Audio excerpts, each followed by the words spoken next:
let's do one more. Oh wait, I see some questions in the Q&A. Okay, Janet's asking, what are your thoughts on AMDY stock, or you mean AMD? Um, Let me know, Janet, if you meant AMD or AMDY. AMD stock, I do own AMD. I think they're a very strong company. I think they can compete with Nvidia on a small scale. There's a lot of demand happening for there's just so much demand for these chips right now that it's ridiculous. So ultimately, AMD is a company that's I'm glad it's in my portfolio. So it is AMDY. Oh, I don't know. I've never heard of AMDY. Let me look it up. Um,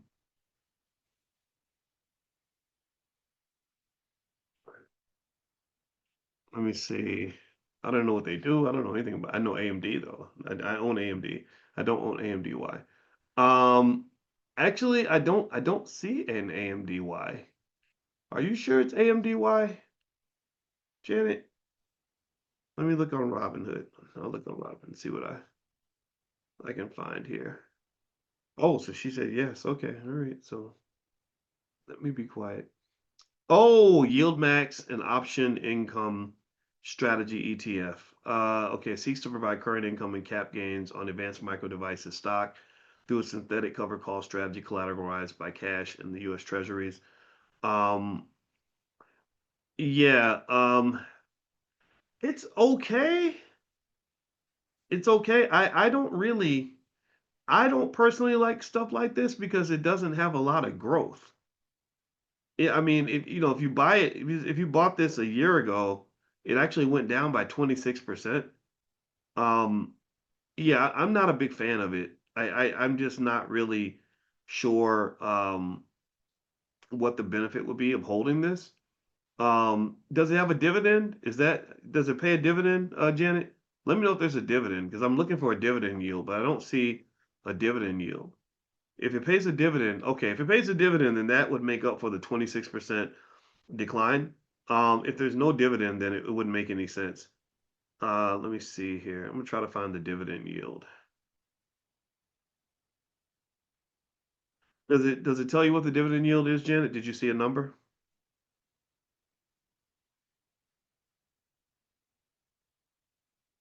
Let me see. Yeah, I'm looking at it. Okay. And while I look that up, I'll answer the next question. But yeah, let me see if I can figure out what the dividend yield is.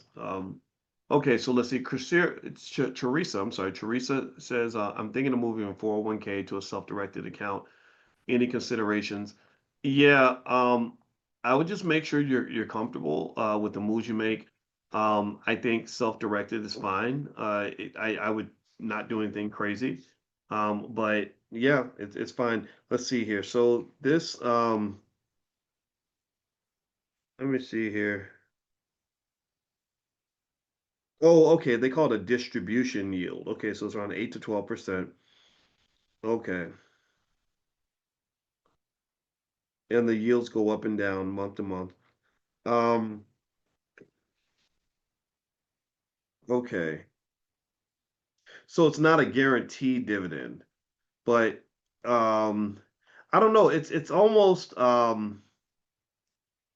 if you compare this to a dividend yielding stock, 8 to 12% is nice if it's a dividend. The problem is that the asset itself has dropped 26%. So you've lost more in the capital gains than you made in the dividend. Um,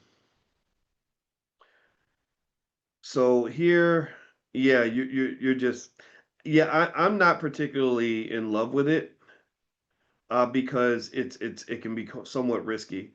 The dividend stocks tend to be much more stable than a lot of these companies that do things like this. So, for me, it would be a no, but I can understand if you just own the shares and you're just taking the cash flow and not worrying about the capital gains, then I could see that being a yes.